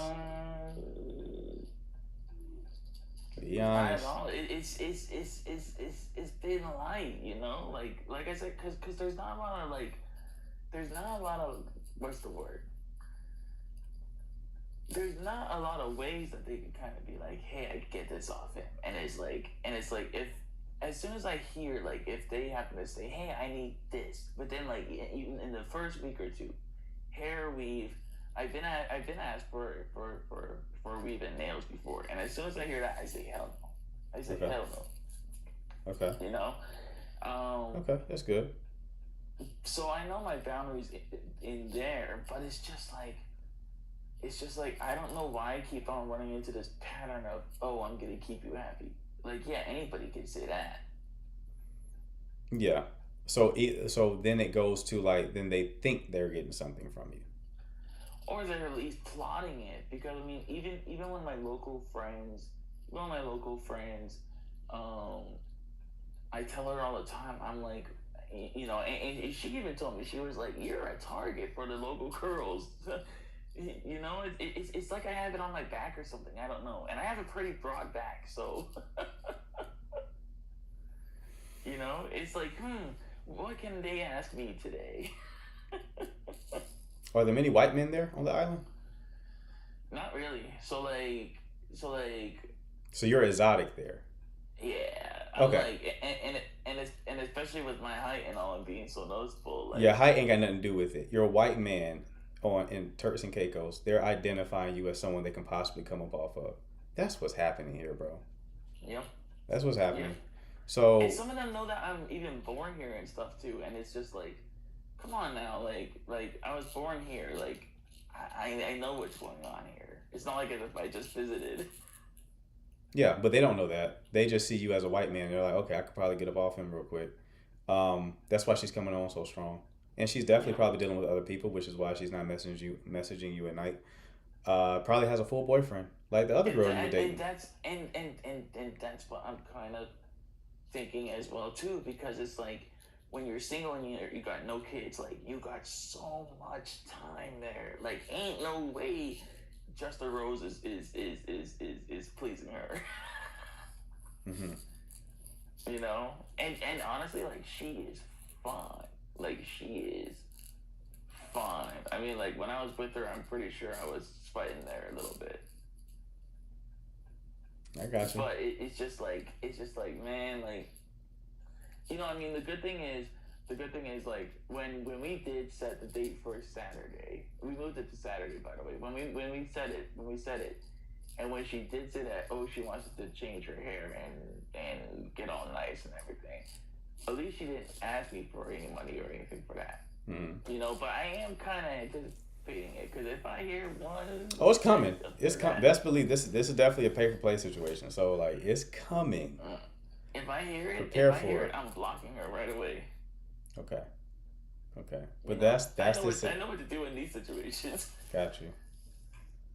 That's the situation, bro. So it's like I told you before, either leave the island or start considering long distance, because this is not an optimal place for you to date, bro. Because in my case, I even said it, I'm not dating locally this year, and so it's and then for that to all happen from yesterday and today, and it's just I'm not putting my energy towards dating this year. Mm-hmm. You know, I want my birthday on February 13th and Valentine's Day the day after, just to skip by. Because once Valentine's Day is gone, because I don't know if you've noticed, but it's every December and Valentine's back to back. That is when cuffing season basically takes place. And then after Valentine's, it's they don't want to try half the time. Yeah, I'm with you, bro. But definitely keep me posted, man. I gotta work through this line before we end. So. Yep. We'll see how that goes, though. So we'll see for the next update. All right, brother. Take care, man. Wait, Zion, before you go, guys, I am very disappointed. It is 10:43 p.m. Okay, I don't know the whole spiel, but it's 10:43 p.m. Eastern, so my time. and we only have 51,000 likes in here. Right. That sucks. There's like 600 people here. Like Marquette is giving us all type of discernment, all type of knowledge, all the good things, and we ain't doing nothing. I don't like it. So if it was me with my typing, I would have shut the comments. Thank you. That's exactly what I wanted to do. They turned the chat off. You know what that means? Awful. 52,000. We can do better. We can do so much better. I am so disappointed in you guys. But anyways, Marquette, I do have a question for you. Go ahead. While I'm here and while the people tap and we get to 75K. Okay. So my question was, shit, I forgot. God damn. You forgot the question? Yes, because they got me so upset. I forgot the question. Uh-oh. Oh my God. Crap. Yeah, it must not have been that important. No, I thought about it yesterday during your, Marquette After Dark situation. Mm-hmm. I thought about it and I meant to ask you, and I was like, I'm gonna just wait till tomorrow and ask you then. Mm-hmm. But now I don't remember. I know it had to do with like how do you sit with your thoughts, and not let it be like going into the future. Mm-hmm. You know what I mean? So like if you have thoughts, right? Like obviously from anxiety, we'll say when you're thinking of the worst case scenario and you're trying to like do grounding exercise to like bring yourself back, and then you keep going back into the future, like how do you manage that whole situation? Normally your thoughts are coming from like the emotional state that you're in, and then they can serve to amplify it, right? So like you have to regulate yourself. It's normally like a sign that you're not regulating. Oh no, I am not regulated right now. I'm going through a lot. Yeah, so you gotta regulate your nervous system first, because the thoughts are coming from that place. It's coming from that feeling. Express, we can bring the chat back. We're at 65K, so we can bring it back, please. Yeah, the thoughts are coming from that place. So you gotta regulate your nervous system first, and don't even engage in the thoughts. I mean, what kind of regulation exercises are you doing? So I'm doing like keeping my feet on the ground, like barefooted on the ground. I'm doing like boxing, like box breathing exercises. I'm journaling. Okay. But I am going through it. Like I can feel it. I literally just came from the gym because I was like, I need to punch something. So I went boxing. Okay. Did that help? But I still feel it. You still feel it? Yeah. You might have to experiment because, it's something that is personal to the person. Not everybody, different regulation exercises have different degrees of impact on different individuals. So it's like you just have to find what works for you. Okay. So that's the first thing. Yeah. And just try to get yourself out of your head. You're doing good things, right? You're doing things that definitely help. Like working out definitely helps. Listening to music can help change your state. That works for me. I know for me, if I want like a trump card, this isn't practical. This is something that like a self-employed person can do. But like, I'll take a nap. I did that. That's a refresh for me. A nap is a refresh. And I feel like now, and I did that, but I just know it's going to ruin my sleep schedule. And I'm going to go to sleep at like 3 a.m. Because I took a nap. That's why I went to the gym. So I was like, let me just tire myself out so I can go to sleep at like midnight. But I'm like, I don't know what to do. I'm about to call my therapist. Like, we got to talk because I don't, and it's not even romantic. That's the issue. It's not romantic. It's just my nervous system is feeling something and I don't know what it is. And I've tried to sit with it and I can't figure it out. I'm running away from it. So you just have a feeling and you don't know what's wrong? Exactly. But it's there.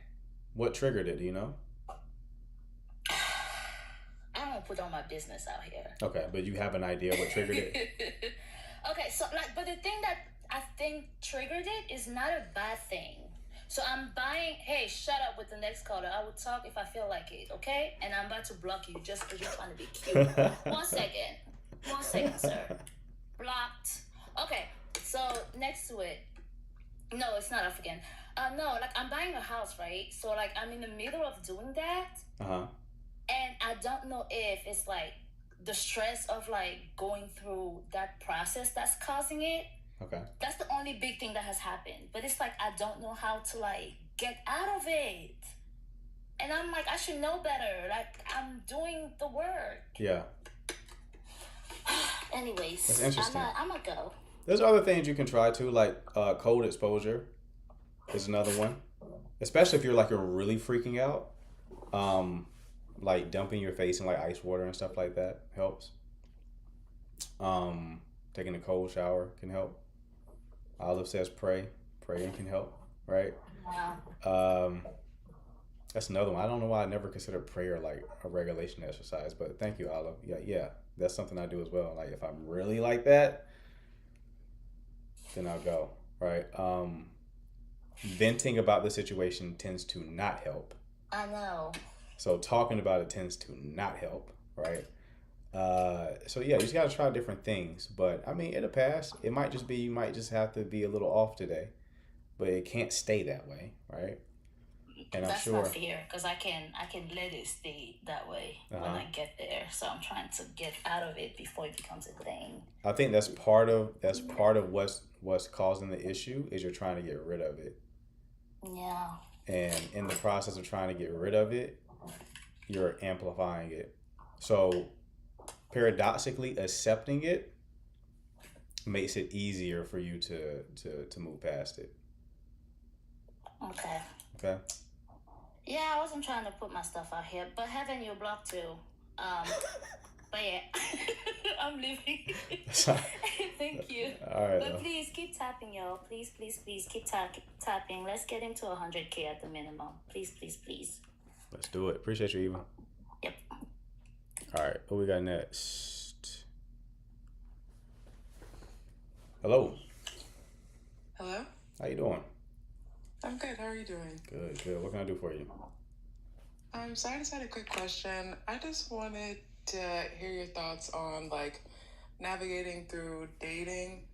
How do you go about like, I know there's no perfect person out here, right? So, but then it's also like you don't want to be compromising too much on the non-negotiables that you have or, just the things that you want out of a partner. So how do you go about like trying to figure out what maybe that in between looks like between that perfect person and like where you're just starting to bend too much while dating? Does that make sense? Okay, so you're trying to balance the tension between like having an ideal person, but then also not put yourself in a situation where you're not open to possibility. Yes, like I feel like there's some non-negotiables. Like there's some boxes I just want you to check. Like I would prefer for you to not have any felonies. That's pretty high on my non-negotiable. Like things like that, of course. I agree. But then it's like, okay, like I don't want to like maybe I should like I'm in my late 20s. Like maybe I should just be compromising on if the person I'm dating if they have kids or something. Like how do you figure out that in between of like maybe like I know there's not going to be someone perfect, but like this is something that I can just be okay with this. Yeah, I mean, I think you should think about it from a non-negotiable perspective. It needs to be like need to haves, nice to haves. Right? Yeah. When you find someone who has all your need to haves, it's a good option. Problem is, people have like need to have. They don't even make the distinction between needs to have and nice to haves. They treat everything as a need to have. And then if a person doesn't have all those qualities, they're like, well, there's something better out there. That makes sense. Mm-hmm. Okay, and then separate into those columns makes it clarifies what you even consider to be a need to have. Yeah, that's fair. Mm-hmm. Oh wait, I'm sorry. Can I ask one more question? Sure. Okay. Recently I've just been dating and I just got out of something and it wasn't because I wanted to, and I guess like it seemed like when he told me he no longer wanted to continue dating. It sounded like he was coming from a place where he kind of had like some thought put into it, and like, you know, just he was just ready to be done. But on my end, like it completely caught me off guard. Like, just not even like wearing rose-colored glasses. Like, it really seemed like things were fine. And when I asked him kind of like why does he want to stop talking, he just essentially said like he didn't feel like I was a bad partner or anything. Just it's just not worth it being long distance, and you know, that was kind of it. Mm-hmm. And I guess like for me, I feel like since it kind of caught me off guard, like I feel like I'm still kind of just confused, wanting to ask more questions. But when he's like talking, he sounds like very emotionless and flat, since he's already put the thought into it and kind of has come to like his final decision. Like, mm-hmm. I guess like I don't want to be overbearing. Like I know it's not going to do me any good to like keep reaching out or like saying anything, you know, because it's over. But like I feel like it's the difference between like quitting and getting fired. Like if I'm quitting, I'm prepared for this to be over, compared to if I'm getting fired, this just completely caught me off guard, and like I'm kind of just a little more confused. So I don't know. I don't want to do too much. I don't even know if I really had a question in there. If you had any thoughts on anything I said or any feedback. Yeah. So what is the question? Yeah. So I guess I would say like I'm just trying to keep it P, honestly. Like I'm not trying to do too much, but like I feel like this did catch me off guard, and like I feel like, you know, I would like some more answers to questions that I had, but like, is it any need in trying to like search for those answers or anything like that? I mean, you said it was long distance, right? Yeah, it was long distance, but it was like a pretty consistent thing. Like we would meet up every other weekend, some way. Like I would go there, he would come here, we'd meet in the middle or something. How long did you date him? About 4 months. Okay. Yeah, and you say you're how old? 28? I'm 27. 27. Okay. Yeah, I mean, I get it. You want like specifics, but sometimes it's a feeling. Sometimes like some people end things over a feeling, like it just don't feel right. Sometimes it's like you don't even want to know the answer to the question, right? Yeah. And yes, in the chat, I do miss him. I'm not even gonna lie. Yeah. So it's like I would just move on, because it's like you're not going, whatever he tells you, you're not gonna feel better. Right. Yeah. You think you will, but you're not gonna feel better. He's probably gonna say something that doesn't make any sense to you, or just pisses you off, or something you didn't want to know the answer to, and now you're ruminating on that. It's just not worth it. It's best to just go ahead and move on. Okay. I appreciate that. Thanks so much. No problem, love. You take care. You too. Mm-hmm. Zion, what's happening? Hey, just a question. Why are you in the live with? Why are you in the live with like 3 different accounts, bro? What's going on? I have 2. I've only had 2 accounts. So you just operate? You got 2 phones? Both in the chat? No, you can just switch accounts. Just hit the button to switch. Oh, okay, I didn't know that. Okay, go ahead. What's going on? So, why does like during Valentine's Day does the dating market get all messed up? Like it's madness right now. What do you mean? Like a lot of people are single. A lot of people are leaving their relationships. You can't tell who's in it for the love anymore and who's in it just to get like cuffed for the season. You know? Yeah, I'm a brother. But it's like it's not honest. That's what I'm saying. I haven't observed this from campus or something. Oh, bro, it's bad. Like my boys are talking to me about it, bro. It's bad. I've seen some shit. It's bad, bro. For us. Like, I have one of my friends, he DM'd a girl. They were talking. She was like, oh, you gotta buy me a bag. I was like, uh-oh. But it just feels like the dating market's whack right now. Maybe you know somebody who DM'd a girl and she told him he would have to buy her a bag? Yeah, like they exchanged Instagrams. He DM'd her, and yeah, she wanted a bag for Valentine's Day. Okay, she didn't like him. You got to talk to men who are desirable to women, see if they're having the same experience. Ah, okay. So they're having a different experience. Go ahead. All right, so I should keep approaching all through Valentine's. If you want. Okay. All right, that's it. I'm in it out. All right, bro. Appreciate the question, man. All right, who we got? Hello, can you hear me? I can. What's going on? Hi, how you doing? Good. How are you? I'm good, thank you. So, I came on yesterday, and what I was trying to ask, basically, I have an 8-month-old and a 3-year-old, but I still feel like I'm not trying to get into a serious relationship. I'm not trying to have another child, but I do want to date. You know, I just wanna kind of be, you know. I feel like I'm in a space where I can, you know, my kids are good, I'm good, you know, it's not like I'm trying to meet anybody to get anything. But I don't know how to date. I'm so used to like going into like a serious relationship. Like that's my problem though. My last relationship was 8.5 years. And before that was like a 3-year relationship into college and then once I got out of college. But I don't know how to just like date without trying to like do too much. Okay. So you want to date without like trying to get into a relationship? Yes. And I feel like I just scared like my situationship away. How old are your kids? 3. I have a 3-year-old daughter and an 8-month-old daughter. Okay. And you say you scared your situationship away? Yes, I think I did. How did you scare him away? So we started talking the end of November, and we have a mutual friend that we were always around, so we were always around each other.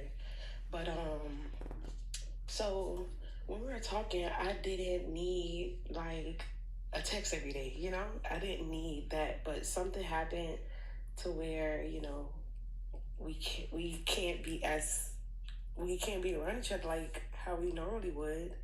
And like I said, it's a situationship, so we're strictly like, it's like just sex, you know, sex or whatever. So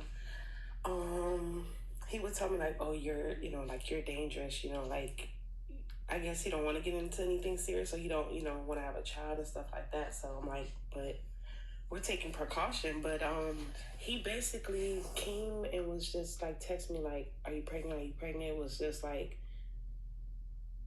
basically kept asking for a whole month. And I'm just like, why are you asking me? Like, he's either asking because he's trying to make an excuse, or like he's really scared.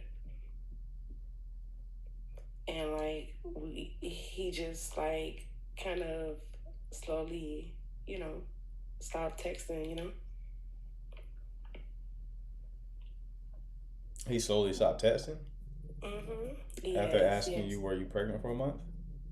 Yeah, no, not like immediately after that, but like he was asking, and I finally like told him, like not finally, but I told him like, stop asking, like I already told you I'm not, I don't want to have kids.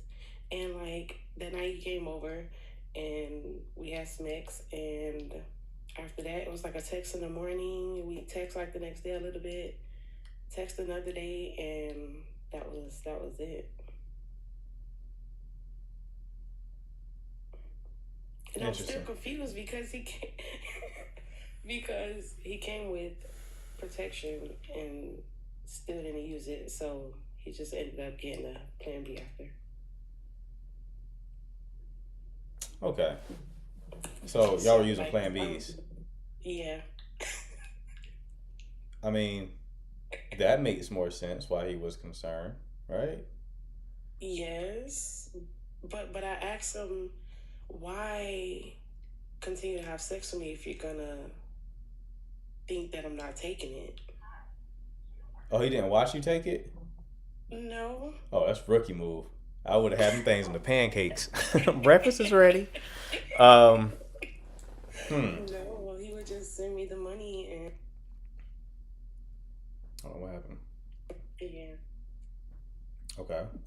So he would send you the money so you can get it. Yeah. Okay, yeah, that's why he was so anxious about the shit. That makes sense.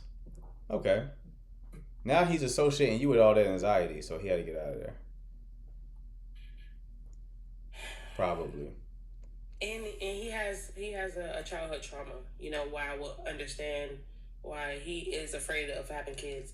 Baby girl, he did pay. He did pay for it.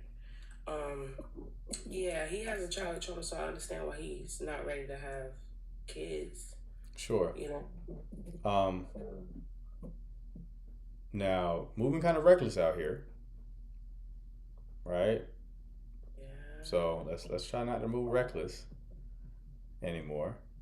Why are you saying you don't know how to date, given that you just got out of a situationship? Because it don't last long, like, and I don't wanna, like, I'm not the type of person for one to talk to more than one guy at a time. So how long did this last? It was just from the end of November, and this ended like maybe like 2 weeks ago. Okay. So like, if counting, I heard you say something about a 2-month mark or something like that. You heard me say something about that? One day, yeah. No, that's when I talk about the timelines like that, it's more so about a relationship. Okay. So that pertains to a relationship. The situationships that tend to last a long time. One party wants a relationship, so they're not hanging on. It's not the dynamic that you're doing. I'm sorry, said that. I said the situationships that tend to last a long time. At least one party wants a relationship. They want something more out of the connection. That's not what you're talking about. So I think I scared him away because he thinks that I want something more serious because of how I come off. Why do you think that? Why do you think that? Because I'm just like, I'm not gonna lie. Okay, so like I said yesterday, I think I heard you say something about like abandonment issues and like anxiety and stuff. So like, I'll text if he doesn't text back like that day. I'll text that night, you know. And if we'll text or whatever, and if it slows down, it slows down. And if it continues or whatever, I'll text. But I'm kind of clingy. Okay, well then that's your problem. I am, but I know how to. I feel like in this situation though, I did communicate that. It doesn't matter. Okay, why don't you want a relationship? Because I don't feel like I can take care of my kids, but I feel like I'm still working on myself as well, you know? So Working on yourself how? I would say for one, financially, I'm always trying to get to a better level, you know? So financially and spiritually, you know, always trying to grow my faith. But other than that, I just feel like I just had a child, so I don't think I should be trying to get into a relationship. Yeah, okay. You have to either like shit or get off the pot, right? You're in that situation. You're wired for a relationship. You're not wired for casual connections. Yeah. So that means you either orient yourself towards a relationship or embrace being by yourself. Those are your two best options. Either accept that you want a relationship because you do, because you're treating your situationships like they're relationships. That's how you know about his childhood trauma. Probably having deep conversations with him, right? That's not situationship talk. So either you accept that you're wired for a relationship and that's what you really want, or you be in solitude and actually heal. Okay. Those are your two options. Okay. I know I'm very much healed, you know. I feel like I'm very much healed, but okay. All right. Gotcha. Thank you so much. No problem, love. Okay. You take care. Have a good night. You too. Chat, what's going on? How we feeling? Someone said you're delusional. Y'all think she's delusional? Yeah, there's some stuff going on there. She said she was healing. Then she said she is healed. So obviously some stuff going on there. People gotta understand, bro. Not everybody's built for that casual shit, man. You gotta know what lane you in. Some people are wired for monogamous relationships. Just gotta accept that, embrace it. Yeah, people, that was the last call. Wanting a situationship isn't healed. Bingo. Bingo. Yep, just the prospect of wanting a situationship isn't healed. Got one foot in each lane, facts.